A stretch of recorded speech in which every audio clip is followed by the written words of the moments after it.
first of all, thanks for coming. Thanks for inviting me to the campus. My first visit to the University of Minnesota. I grew up in Iowa.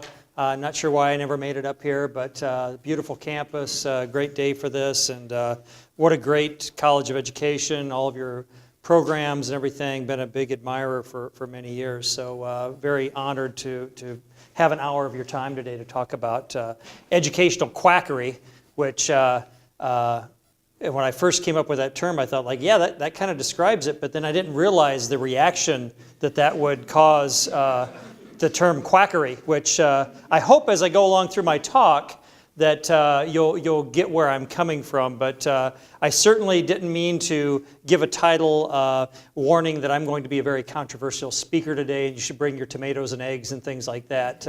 I think we'll be less than that. So, and I changed the title for this one back to what I originally had on here, but I have several examples, so let me jump in with this. I want to start with a quote, and this quote's from Carl Sagan. At the heart of science is an essential balance between two seemingly contradictory attitudes. And I think the first one is one that is relatively easy for us as education researchers, education professionals, and that is an openness to new ideas, no matter how bizarre or counterintuitive they may be. So that's kind of the nice side of our job. We can be very open, we can listen to folks, and we can, be very supportive and things like that. And that's an important component to our job, don't get me wrong. The other half of that, though, is I think somewhat more difficult and something that we may be, as a whole, less likely to do these days. The most ruthless skeptical scrutiny of all ideas, old and new. This is how deep truths are winnowed from deep nonsense. And so that's kind of the theme of my talk today. And what I'd like you to do today is I'd like to ask you to do two things. Do these two things. While you're listening, while you're thinking about what I'm saying, I'd like you to try to be open to what I'm saying, right? But at the same time, I want you to sit back and really scrutinize, really be somewhat skeptical. And I think we should do that as educational researchers. That's a natural part of what we do, and we should do more of that. And that's not being disrespectful, that's not being pessimistic, that's not being sarcastic, that's just being skeptical, and there's a healthy skepticism that we need in our field. I'm going to give lots of examples today of quackery, and we'll sort of conclude with some educational examples of quackery. But let's talk about some other examples. And oh, by the way, Pani had shared my chapter with many of you. How many of you took a peek at that already? Several of you did. This is kind of like, doing stand-up comedy and having people see all your jokes and punchlines first. So I hope this isn't too dry today, since you've already read everything that I have to show, almost everything. I use the example of the 1989 cold fusion energy claims by Utah researchers that were later debunked. There's still folks talking about this today, that cold fusion is still a possibility, and a lot of folks still believe that can happen, but that was debunked several years ago. And then I give examples of homeopathy and naturopathy in the chapter. These are sort of home remedies.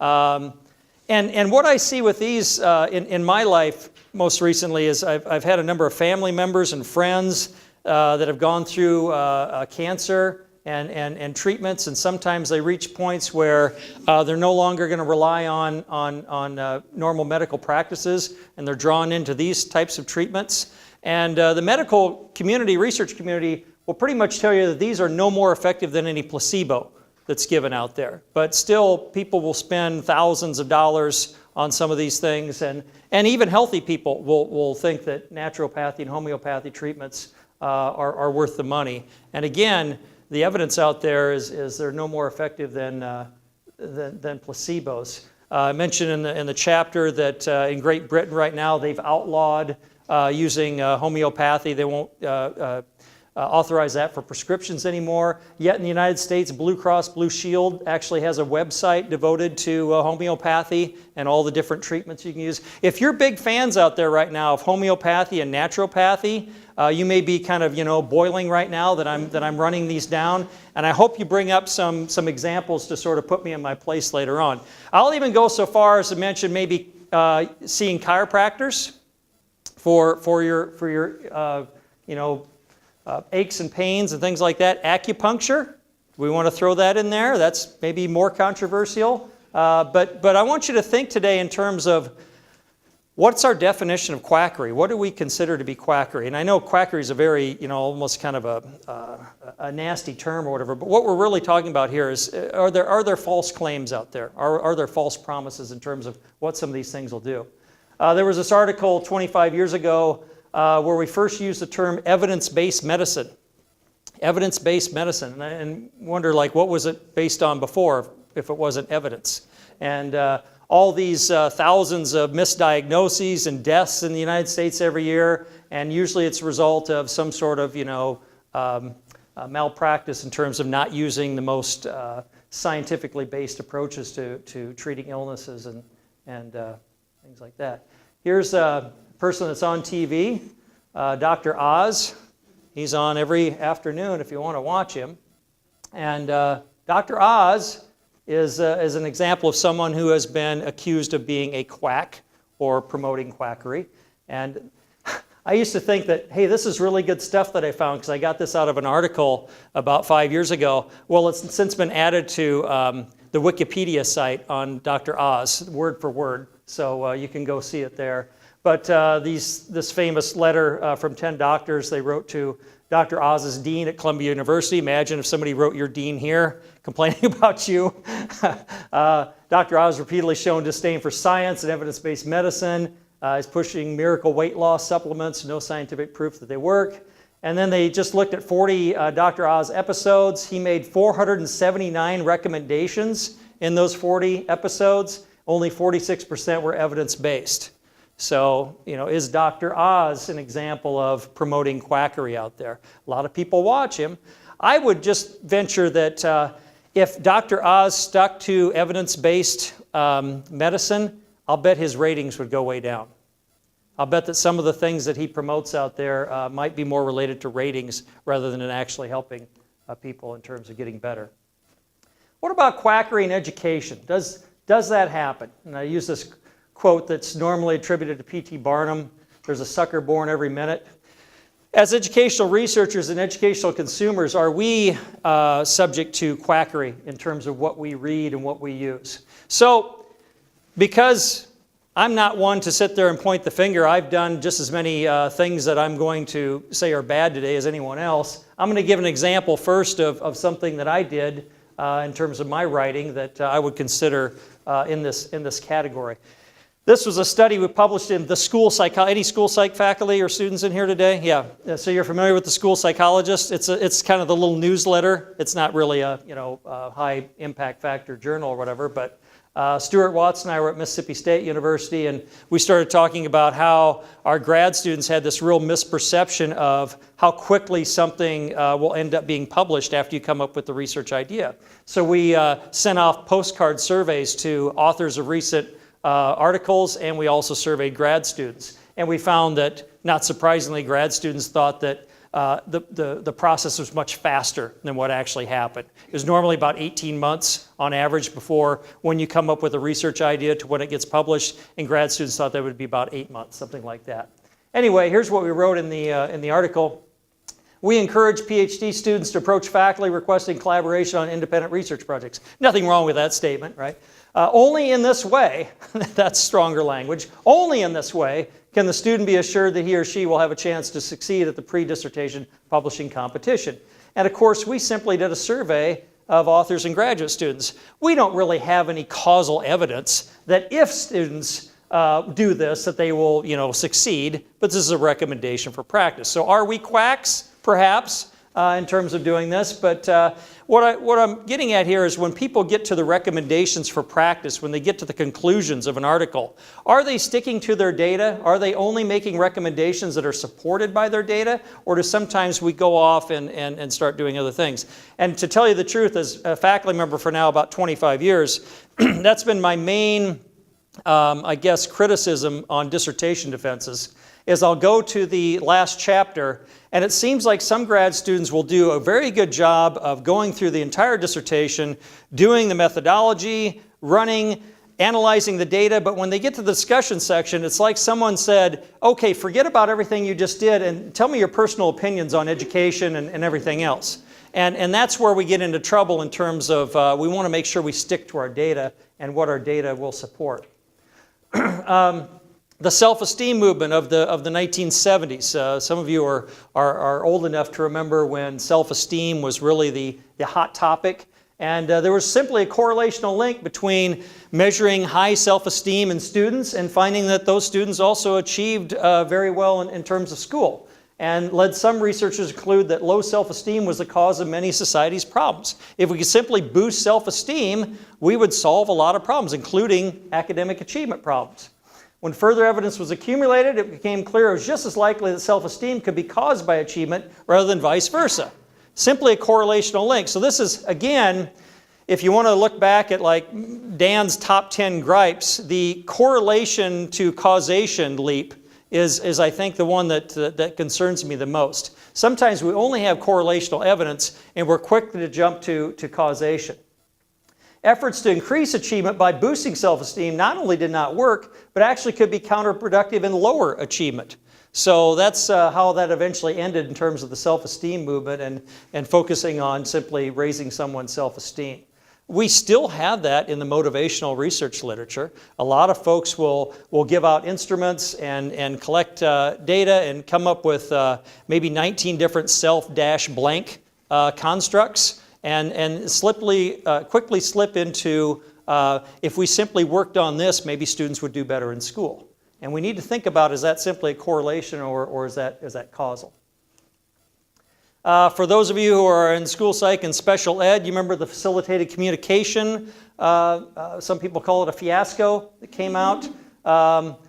Orally non-communicative children with autism were found to produce coherent messages via keyboards when their hand movements had been stabilized by an adult. And I almost think of the old Ouija board game. Back when we were in kids, you know, like, oh yeah, that spells something out. You just rest your fingertips on there and it moves by itself. It's certainly not a result of let's pushing it over here and spelling things out. Well, when they looked at that, the controlled research completely debunked that phenomenon too, that there wasn't any such thing as facilitated communication.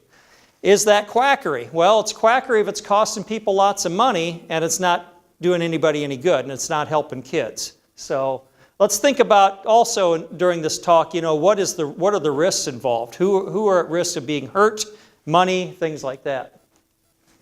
Here's another one. Cut out fast food and raise achievement. These are researchers at the University of Texas at Austin. Now, my examples that I'm using today mainly come from places where I've worked in the past. So probably leads you to believe if I'd worked at the University of Minnesota, would I be, you know, having a lot of damning examples up here for you today? I don't know, but those are the ones I'm closest to. In this study, they studied over 11,000 children who completed a food survey when they were in the 5th grade.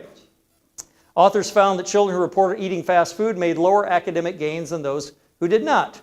The authors stated their study was observational rather than experimental. I notice this in a lot of articles. They'll go through and say, of course, maybe a paragraph or two into the discussion section, we only have correlational evidence, thus causality can't be assumed here. But then a couple paragraphs later, they seem to forget what they just said, and they jump into a recommendation for practice. Here's the recommendation. Efforts to reduce parent stress around food preparation may be a promising way to reduce fast food consumption and thereby improve child achievement. So if we want to improve child achievement, let's cut down on the fast food. Well, that's rather ridiculous. There's no causal relationship there whatsoever. If I go out and eat French fries at a Big Mac right now, that doesn't make me perform more poorly. There's something else going on here. Like most correlations and causation, there's another factor here. It's well known that fast food consumption is more prevalent in lower income families than in higher income families. Right? McDonald's doesn't aim for the white collar crowd out there. Similarly, the relationship between poverty and academic achievement is among the most well-established causal links that exist. So it's not French fries causing poor academic achievement, it's mainly poverty and all the effects of poverty that go along with it. But here these findings are interpreted as if you want your children to succeed in school, cut out the French fries. So an example of quackery? Perhaps. I'm not sure how much damage this would do, but if people think, you know, like, well, let's cut way back on fast food and that'll affect school achievement, that's going to get you 0 results.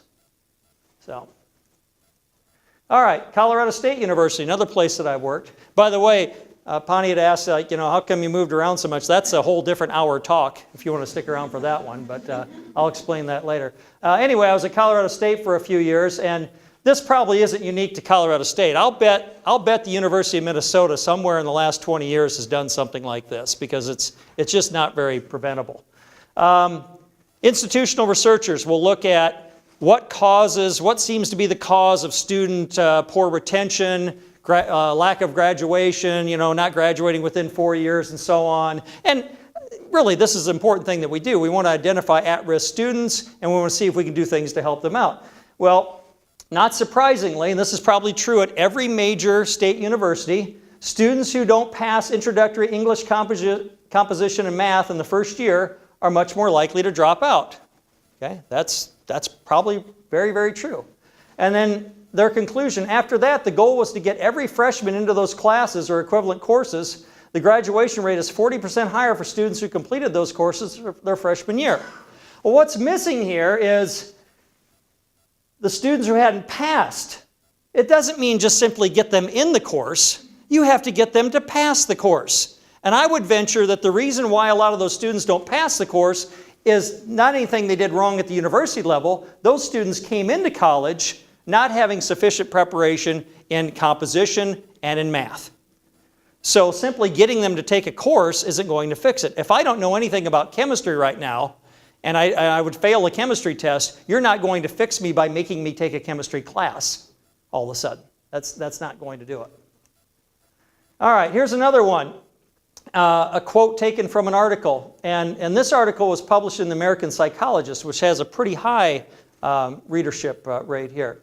An especially encouraging result was reported by the University of Texas researchers who compared the effectiveness of an online version of introductory psychology with the traditional version. Now, at the University of Texas at Austin, they created the first SMOC, S-M-O-C, synchronous massive online course. Okay? It's synchronous in the sense that instead of everybody going to a large lecture hall for intro psych, they all stay at home in their comfortable clothing, open up their laptops, and log into this course at one particular time. So it's synchronous instead of going to the room. That's pretty much the only difference here. So it's a synchronous online course. Not only did psychology exam scores increase by approximately half a letter grade when the course was taught online, the socioeconomic achievement gap in course grades was cut in half. Now that last part there that I put in italics was the sole reason why they created something called Project 2021 at the University of Texas at Austin. They put a particular person in charge, and just so you know, I was director of research and measurement for that particular project. That had been reorged about 3 times before I started, but that was the reason. That was the evidence. This was an article that was published in PLOS ONE, which is an open access journal, but actually registers an impact factor. It's pretty widely read. And these were psychology professors at the University of Texas, and they talked about this very first SMOC class that they did. So let's jump in and take a look at that article. And just so you know, a little background on this story.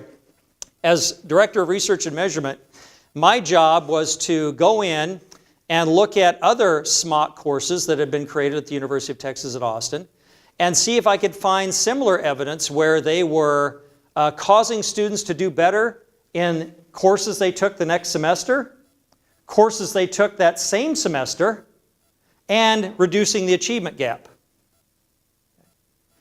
Now, with my research team, we went in and looked at all that data, and we kept coming back and saying, we don't find anything.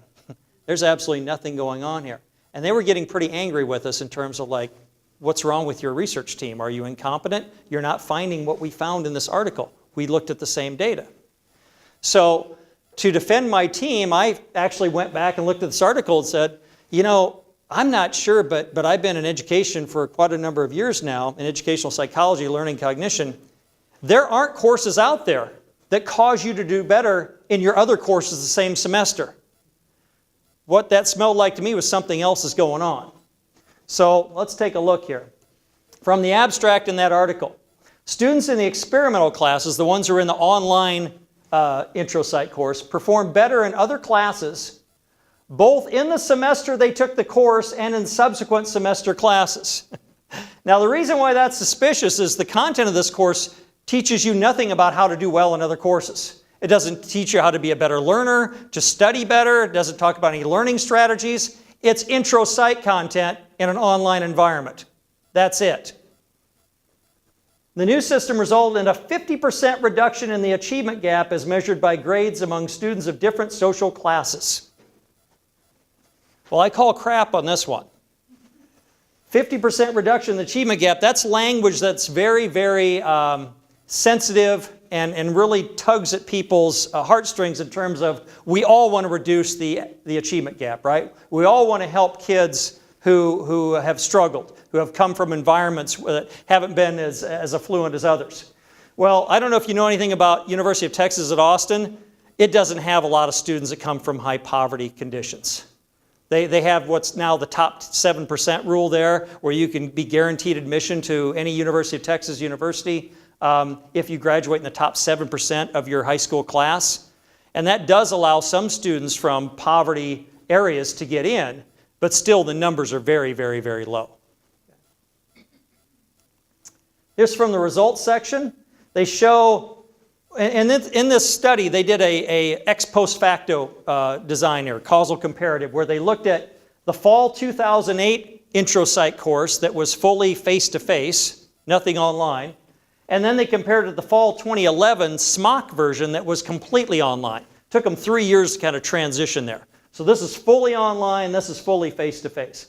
Look at the grades given in the actual class. That's Psych 301, that's a first-year intro psych class. They're actually a little bit lower, meaning the course is more rigorous, which is very important in terms of threats to internal validity. And here's the differences in the other courses that same semester and the following semester. Notice anything unusual about the size of that difference or the effect size they're finding there? Pretty small. Well, when you have 1,000 students per class, your N's pretty large, and even a 0.1 grade point average can turn out to be statistically significant. Okay? So pretty small effect sizes. Here's from the results section. The results indicate that the SMOC class evidenced improved performance in the class itself, in the other classes that students were taking that same semester, and in the classes they took the following spring semester. This is a bold claim. This is saying if you take a course in this format, which is online, rather than face-to-face, you're going to do better in the other classes you're taking the same semester, and in the classes you take the following semester. Well, who in the heck wouldn't want to take a class like that? And why wouldn't the university pour all their money into building more of those classes?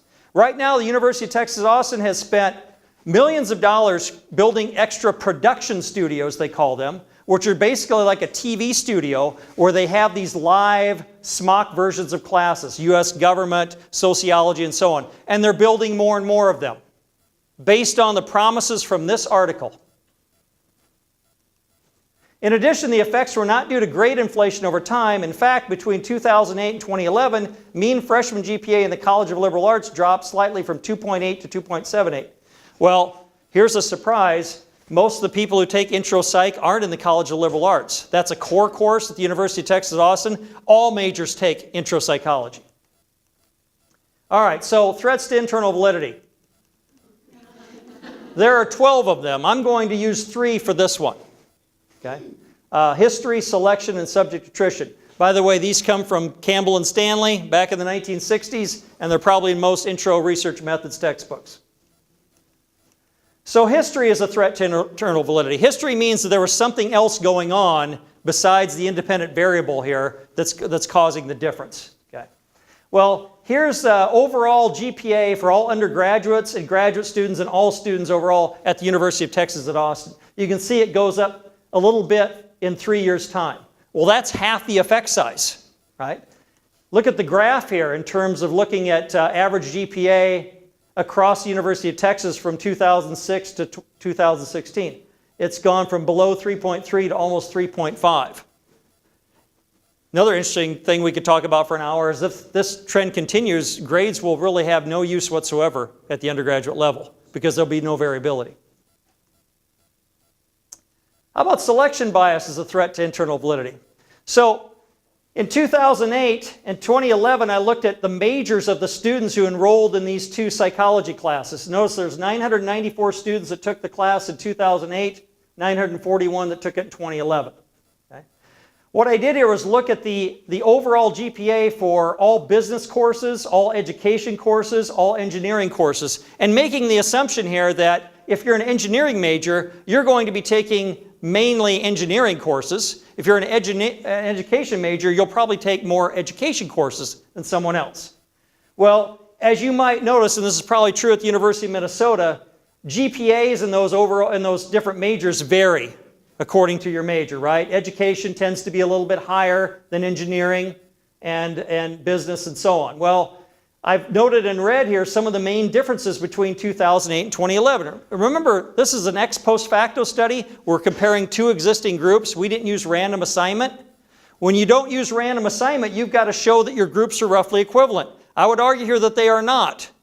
And the difference is due to selection bias, which means you've got different types of people in each classes, and that can explain your overall difference. If I take the number of students and multiply it by the GPA and get that weighted score, and then add that together and divide by the total, you can see at the bottom I get a difference in GPA that's exactly the same size as the effect what they found in the study. So in other words, differences in the majors, student major makeup of the two courses can completely explain their results. And that's what it was. All right. From the discussion, the fact that taking the SMOC class could reduce the achievement gap in all of the classes the students took during the year they enrolled in introductory psychology is noteworthy. Again, that's a very, very powerful statement and one we need to look at closely. Did it really reduce the achievement gap? Well, let's look at differential attrition. Differential attrition is people dropping out at different rates. Like if you run an experiment, that might mean that your experimental group dropped out at higher rates than your control group. And what that does, if you run something very rigorous, it's kind of like having a boot camp. Let's say I have a boot camp and I make something really rigorous and I compare it to a control group where they did nothing.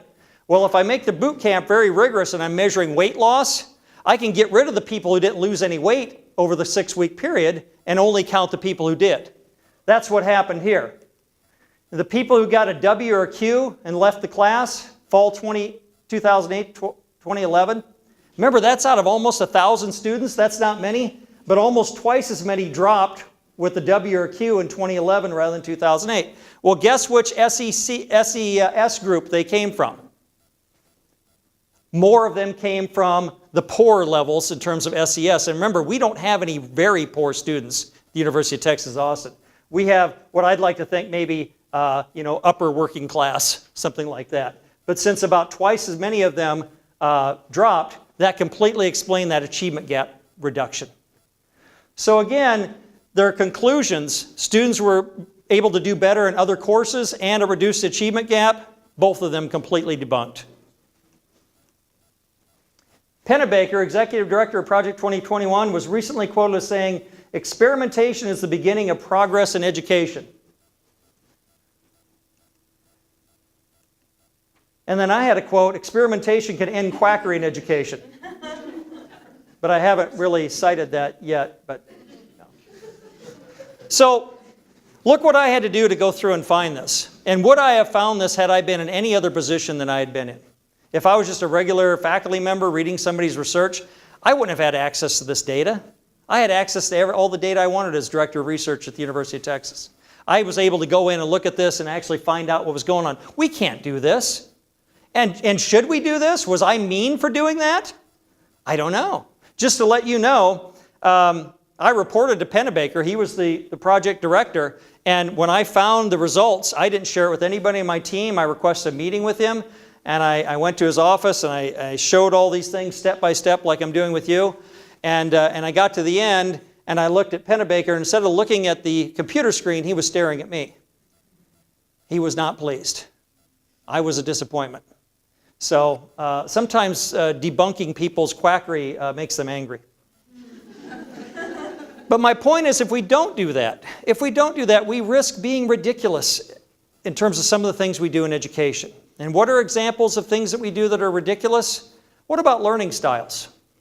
What about promoting learning styles and the fact that we need to go in and test students and determine their learning style? And if we find somebody's a visual learner, then we need to design curriculum or design instruction that's more visual for them. Well, you know what happened when people tested that? If you go in and give a visual learner more visual curriculum, they don't do any better. They don't do any better whatsoever. They've never found an interaction effect with the learning style studies. That's been debunked too. So if we don't do that, we end up with something like this. This is from The Onion. This one shows a little girl, a nasal learner struggles with an odorless textbook. So, you know, when people make fun of us in education, we have to be thinking about, are we promoting quackery? Now, I would bet that people in this room have not promoted any quackery, right? But what I want to suggest today is it's not okay to just sit back and say, well, I don't do that. I think we have to do more than that. I think we have to really rigorously examine one another's work. We have to be skeptical. We have to go in and relook at the data. We have to ask for data, reanalyze it, and so on. And when someone makes a bold claim, it needs to be tested. We have to do more research. We have to see, does this hold up? Like they've done with facilitated communication, things like that. It's important. So back to this quote. There's two parts here. Openness to new ideas. That's the easy part. That's being nice to students. That's being nice to your colleagues. Oh, I loved hearing about your research idea. Thanks for sharing your study. I thought it was really well written. That's easy. You know what's hard? Being in a seminar or conference room and having somebody share their work and asking them tough questions. And instead of considering the fact that they're mean, they're trying to make fun of me in front of everybody, they're trying to expose my weaknesses, that's what science is all about. Science is all about trying to peck away, to tear down, to see if that's really made of solid steel rather than styrofoam. Do your conclusions hold up? And we're responsible as a scientific community, I think, to get that job done. That's it. Thanks.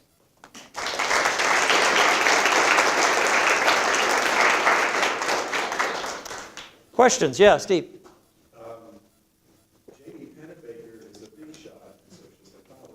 Yes, he is. And he's done a number of seminal studies in other areas. One that I remember on social psychology was the work he did ostensibly showing that if you write every day as a student Yep. about things that bother you, Yeah. to sort of get them out, Yeah. it will, it's like the exam you gave. Yeah. Enhance your learning. Yep. I know what the claims are made of. Yeah. It's sort of like deja vu. We- The question is yeah. this: do you think people who sort of have an knack, whether it's Dr. Oz or someone like him, was kind of coming up with unusual findings like that, have sort of more invested in and are less likely, Yeah. to self-examine and skeptical? That'd probably be the worst person. Variety Yeah. among us who rarely come up with findings. Yeah. Seems to be like Yeah. consequential. Yeah. I'm with you. Do we want to be famous? Do we want to be on TV? Do our colleges of education and universities like it when we get on the Today Show? Right? They do. They like the publicity. But is what we're selling, is what we're promoting and claiming, is that actual science? The folks who work for Pennebaker under Project 2021 had a running joke saying like, well, maybe if we wrote about how horrible it is to work here, we'll feel better about ourselves. Yeah. I don't have anything personal against Pennebaker unless he's purposefully trying to do this knowing that it's not real. And when I met with him, I didn't get the sense that he thought that this wasn't real. I think he honestly thought that he did this study and that these were real findings. Now, I was a little disappointed, though, that he was an esteemed social psychologist and didn't really know to test for threats to internal validity. It seems to me that should have been something he learned back in his master's program or something like that. So, other questions, comments? Can anybody be skeptical and critical here today and do what I've encouraged you to do? Can you tear me down in some way? I like that when you tear me down. Ani, you can do that. Come on. So oftentimes we're being asked to make recommendations, Yeah. practice, Yeah. and like in medicine, you depend on the best available evidence Right. at the time. Right. And that evidence may not necessarily be but Yeah. it's the best available evidence Yeah. at the time. Yeah, yeah. So I wonder, how do you see that fitting in with your call for more skepticism, Yeah. more reporting, and what we do? Well, as you know, because you're also an associate editor for Journal of Educational Psychology, in the last few years, they added something for authors. Once they get a paper accepted, they want them to write an educational implications, and that's mainly for the media, because they want the media to pick up on some of these things and take them out. And I discouraged Journal from doing that, because what you do at times is you take good scientific studies, they found something that contributed to the field, but it's not really newsworthy, right? It's not really recommendation worthy at that point. And by requiring that authors do that, I wonder if we as editors sometimes push too hard to get people to maybe go beyond their findings. And I mentioned that in the chapter that, 25 years ago when I was first writing for publication, I, like many, I assume, was guilty of, kind of going beyond my data when I got to the end. I wanted to say more than what my data allowed. And these senior reviewers would say, hold on, kid, cut that back a little bit because you're going beyond your data. Now it seems like the opposite. Now it seems like I write very carefully, and when I get something accepted, could you speculate a little bit more? Honestly, editors and reviewers will say, can you speculate a little bit more? They should just call it, can you Dr. Oz a little bit more on this? Right? And I'm not sure that we're doing anybody any favors there. So part of the problem, Pani, is we as editors, I think, are rushing to try to get something to the media. And the problem is, journals are owned by companies. They're not owned by the profession. And the journals have one job, and that's to make money. Our job is to maintain scientific standards. People who own journals, the publishers, are trying to make money. Sometimes those two things are in conflict. So I'm not sure what to do there. But I don't think there's anything wrong with us going in and looking at people's work, especially something that's a pretty bold claim and could cause damage if people use it and it doesn't work. I think it's incumbent upon us to go in and look at that. And there's not much reward for replication, and there should be, and there's not much we can do to change that right now. But I wish the federal government, I wish the IES, instead of spending billions of dollars on grants where you never hear anything about what happened with that study, how to advance education, I wish they would set aside a chunk of that change to fund replications by independent researchers. Because as Steve mentioned, the actual researcher, him or herself, isn't the best objective person to go in and critically evaluate his or her own work. You need somebody else to do that. And not that person's grad student, or not that person's best drinking buddy. It has to be somebody independent. Other questions? Are you silent because you're stunned, disappointed, or yes? Kind of, but I just want Stunned and disappointed? Okay. like as an idealistic graduate student, to see that these large state decisions, multi-million-dollar decisions are made based on one study without the replication, is Yeah. that a very common practice? Boy, let me tell you, I always worked in departments, curriculum instruction, educational psychology, colleges of education, and the 2 years I had at the University of Texas in a non-tenured position were in an office that reported to the provost's office. And I don't know if this is purely anecdotal, and I don't know if it's true, but the decisions that people in higher education make, like at the provost and president level, absent any type of evidence whatsoever, really scares the living hell out of me. Because it's like they don't need any, and all of a sudden at the college level, we're handed something down and we'll say, well, where's the evidence for this? And there's no evidence. We're spending $1 million on this vendor to look at this. We don't have any evidence for that. So that scares the heck out of me. So I don't think it's educational researchers so much we need to fear. I think sometimes it's administrators in very high positions that need to be a little bit better informed. That's what I'm wondering too, is really quickly, is even when you had this lack of evidence, or this showing of lack of effect size, that didn't change anything. Like they're still moving forward. It was statistically significant. That's a lot more powerful than effect size. Because nobody looks at the effect size. All they needed was those sentences from the abstract. It helps students do better in other classes. It reduces the achievement gap. There's nothing in there that says the effect size was 0.10 of a grade point, which is nothing to a student, right? But that's what's powerful sentences is what we need.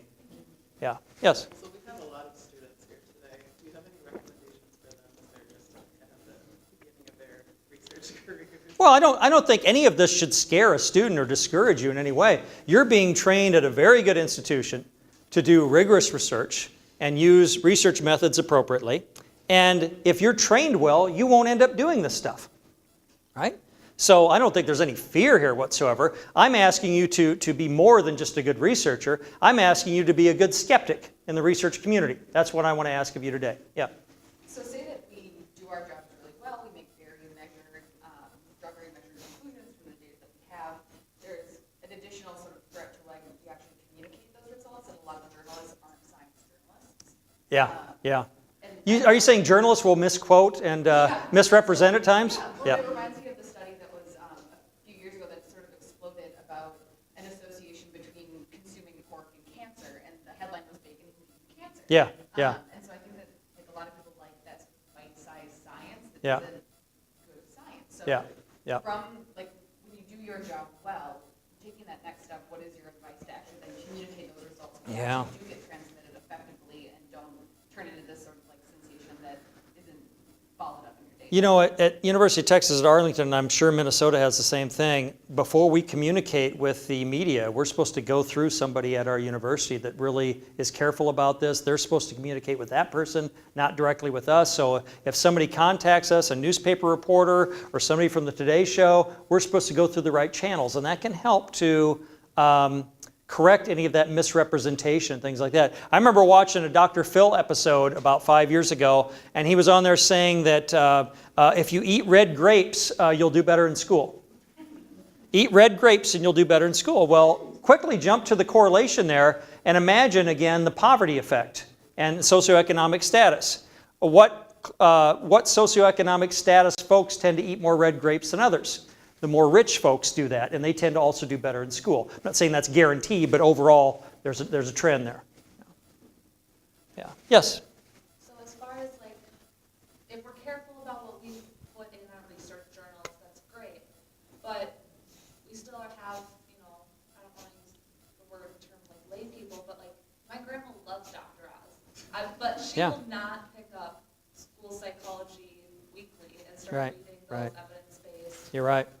You're right. things. How do you propose or foresee us more effectively communicating effective practices Yeah. to the consumer? Well, you know, the example I used for Journal of Ed Psych that scares me, if done right, that could be a very effective way. If we have somebody being very, very careful there and saying what we release to the media is absolute the truth and we're stating it the right way, that could be an effective way of getting our word out to the media. Now, another way that people looked at recently is open access journals. Now, at the University of Texas at Arlington, our library provides funds for faculty who want to publish in open access journals because they charge, right? Some of you are rolling your eyes saying, that used to be called Vanity Press, you know, years ago, where you had to pay to publish.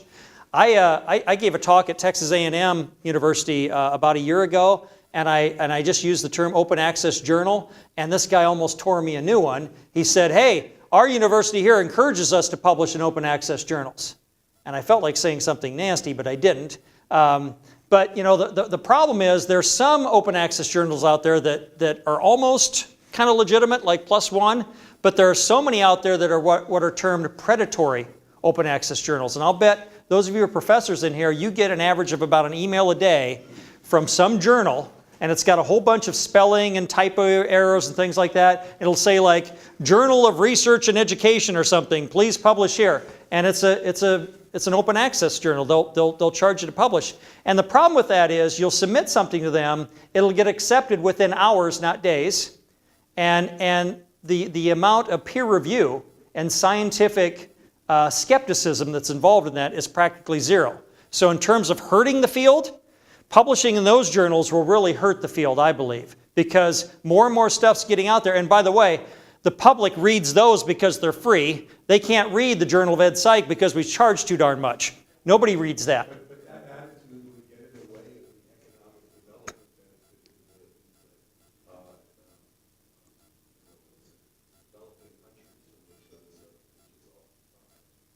Well, I'm not so sure. See, I think they're taking advantage of the developing countries, because if you go to a place like Taiwan, or you go to some of the universities in Australia, they will say that they are being pressured to publish in international journals, right? International journals. So if you look at the people who are publishing in those predatory open access journals, yeah. They're taking advantage of the folks from the other countries, thinking that they'll look like an American journal or something like that, and they're publishing in a real crap journal, I think. Yeah. So I want to ask you to defend speculation for a second in the discussion section. So at some point, you run a study, you've got some measures, and some particular sample. Is it one of the conditions under which you can say, well, we found this in this grade level, or this particular context, or using these measures, there's some reason to believe that this effect might extend, and then complete the sentence. When are you safe in saying those kind of things? Yeah. As long as you put a lot of qualifiers before the statement? Yeah. What are you kind of... Where is the line? Yeah, where's the line in terms of a comment that's deemed sexual harassment? Where's the line in terms of insulting somebody? You know, it's a continuum almost, right? There's a certain point where you've gone too far.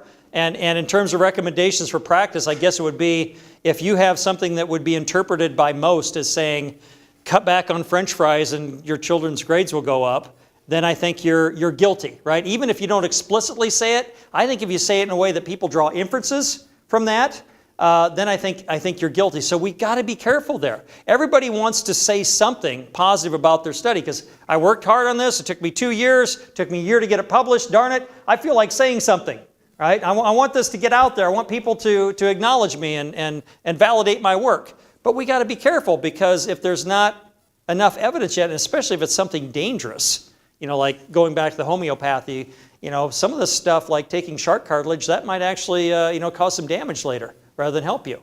So we got to be careful. You're saying, draw a hard line, don't go from correlation to causation. And that seems reasonable. You had an example sentence where they kind of easily try to do it with the word may. Yeah. That's fine.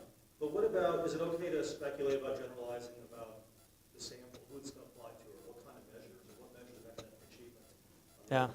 Are those acceptable, or no, you still have some... Well, I would just qualify and say, you know, we did this study with elementary students, grade 4. Whether this applies to 7th graders, you know, is yet to be determined. I wouldn't say, you know, it certainly seems like it would work with 7th graders. I wouldn't say that. I would say we found that it works with 4. And in an article we published, we suggested don't make any recommendations for practice. Just state what you found. We found that eating red grapes by 4th grade children caused their achievement to go up. If that's what you found, state that. But that doesn't mean then you'll go out and say all parents should buy red grapes for their children at any age. That's going a little too far, I think. So, but if we just state what we found, that's safer, I think. I feel like your examples are sponsored by the Green Grape Lobby. That's true. Green grapes might be good for you. Yeah. Other questions? Comments? I greatly appreciate your time today. I know it's sticking around late, fighting rush hour. Hopefully you're going to go to the reception, right, afterwards. So thank you again. Really enjoyed this. Thanks.